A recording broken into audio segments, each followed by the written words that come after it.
I want to kind of go over the differences here on the three XC ones I've got. This one I've left completely stock. It's nice and light, tons of flex, very bouncy, kind of fun to drive, but it falls over pretty easily. For a high center of gravity, like I said, bounces quite a bit, and the way that they laid out everything inside there, they didn't. They weren't really concerned on making it more compact. They use the original batteries like they do on all the other ones here, which the only way to get that in here is to lay it down underneath the ESC here.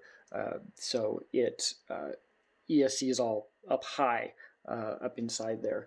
And so on this one, I have stretched the back of it and lowered it down with removing the springs and adding these rubber bands onto here to kind of hold and suck up the suspension in there. So it sits much shorter than the stock one here does. One of the other things I've done is went ahead and lowered the ESC down into the battery tray and put a battery in front of it instead of being down underneath. This lowers the center of gravity quite a bit inside there. You obviously do have to change the battery to a new battery, but this is a 300 mAh battery versus the stock, which is a 350. They're basically just stacked on top of each other instead of next to each other like this one is. I also have a 3S version of that, which is just slightly bigger. Still fits in the same space there. This ESC is only supposed to run 2S, but you can run 3S on it for a little while. If you run more than 10 or 15 minutes, though, you will fry the ESC on there. So that just ends up Velcroing on there, and then I have an adapter to go from the JST plug over to the original plug in there. And on the back here, I have put these little servo horns on here to pull the shocks back, since I've extended the wheelbase. That shocks originally bolted onto the brackets here, and so we moved them back slightly to accommodate the same length back in the wheelbase. To do the wheelbase stretch here, what I've done is the lower links are the 58.5 millimeters, which are the same ones from the back of the Bronco here, and then the upper ones are 39 millimeter, which are the upper fronts for the Bronco when you do the 4-link conversion on that. And so what I did here, since I'm using the Angora high clearance links, I bought a link set, which they're the same links front and back originally. And so since I ended up with an extra set of links, I then put those ones on the front of this one here. And then this one, instead of stretching it with the 58.5 millimeter links, I put on some 69 millimeter links on the bottom, which are off the deadbolt, and then the 51 millimeters, which are the upper rears off of the Bronco.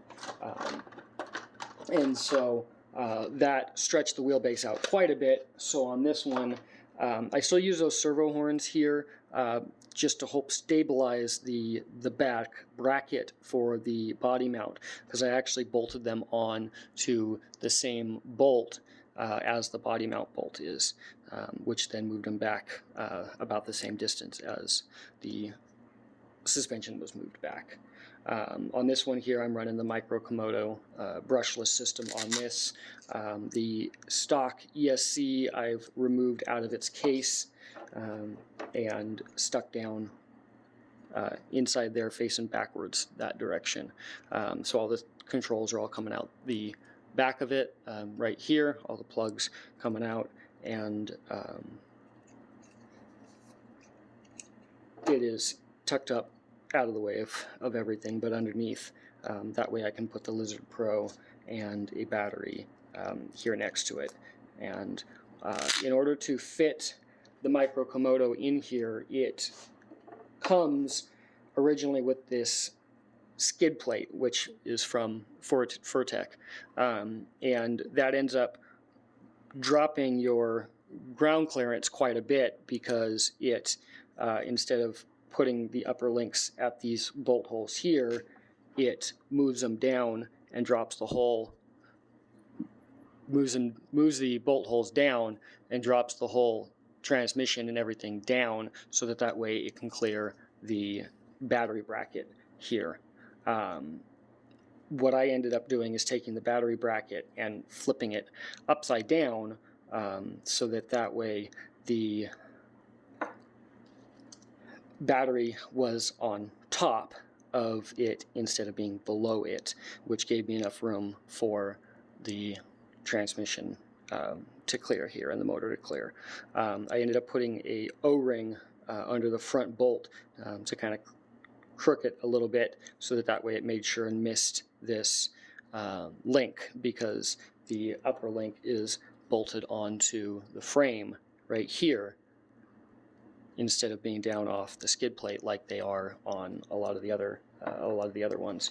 And so the links themselves on these upper links, because they're going through the frame there, they decided to put in threaded balls onto those links, and they,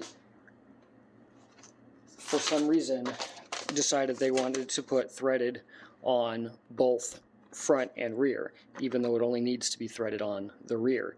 And so what I ended up doing is these front ones, instead of threading them onto the front, I took a set of these regular ones over here and threaded onto there, and since they're going into the regular servo mount anyways.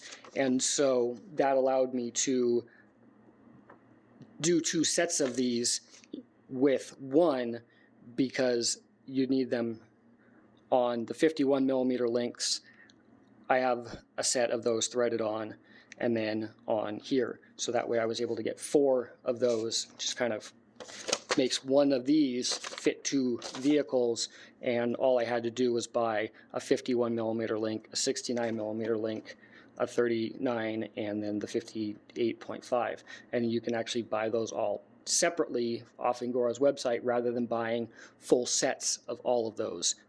So you can actually just buy one set and then the individual pieces, and you can then have 2 of them with one set, and they're both stretched. So it works really well that direction. On here I'm running nice heavy brass wheels on it. This one is really heavy compared to the other ones on there. The center of gravity is not quite as good as it is on this one here, but it is the best you're going to do with such a good motor and big motor. The low speed crawl control is significantly better, and with the extra weight of everything down here that I've got, they kind of counteract each other that direction. The motor, or the transmissions I'm running here, this one's got the 66T motor with the hot racing transmission, which is an overdrive transmission. It's like a 14% overdrive on the transmission. So this front tires spin faster than the rears to help pull up hills and get better traction going up stuff. On top of that, I then also added a 13T gear to the front instead of the 16T, which is another 23% gear reduction speed up on the front. And so it ends up with 37% faster spinning on the front than they do on the rear, which gives it a lot of extra grip going up the hills. Where on this one, I did the same hot racing transmission, but instead of a 13T, I did a 12T up here. So this one ends up with 47% faster on the front than the back. So this one, when it's running, you've got tons of grip and traction coming off the front on this one. And then this one, I put these magnets on here, so this one is just magneted down on there instead. I didn't really have to mess with the body at all in this one. because I put an adjustable servo on here. The mount is adjustable. There's bolt holes that you can go forward and back with on here, so that you can make sure that the servo will end up clearing the hood as it goes up, where on the stock one it runs directly into the hood before the suspension goes all the way up. You can actually smush it past and get past there, but it ends up running into it pretty bad. So a lot of people end up cutting holes in the front. I see on some of them that they do, but you can get an adjustable servo mount pretty cheap. That's what's holding me up, and I'm waiting on this one is for my mount to come in, and then I can put my new servos on there. But if I put it on this way as it is, and just threw a servo in there, you got plenty of clearance against the body mounts and stuff like that, but it ends up running into the hood up here, where this one, you're real close to the body mounts and everything up here, but the servo itself is way out of the way up in the front there. So this one ends up around 600 grams. This one's 370, 350, something like that, where this one's 230 when they're stock. So this one ends up significantly heavier than the stock one, and needed better servos to go along with that because of the extra weight. The problem with you run into with the better servos is that the steering links are not adjustable from the manufacturer here. They're straight. Anytime you add a new servo on here, they're going to be slightly crooked, and you would usually adjust that in the steering trim, but they don't have a steering trim adjustment on the rear. So any of them, you're going to end up crooked. This one I ended up putting O-rings on here, so that when I threaded it down, this rod was slightly longer, and that kind of reset and centered the servo.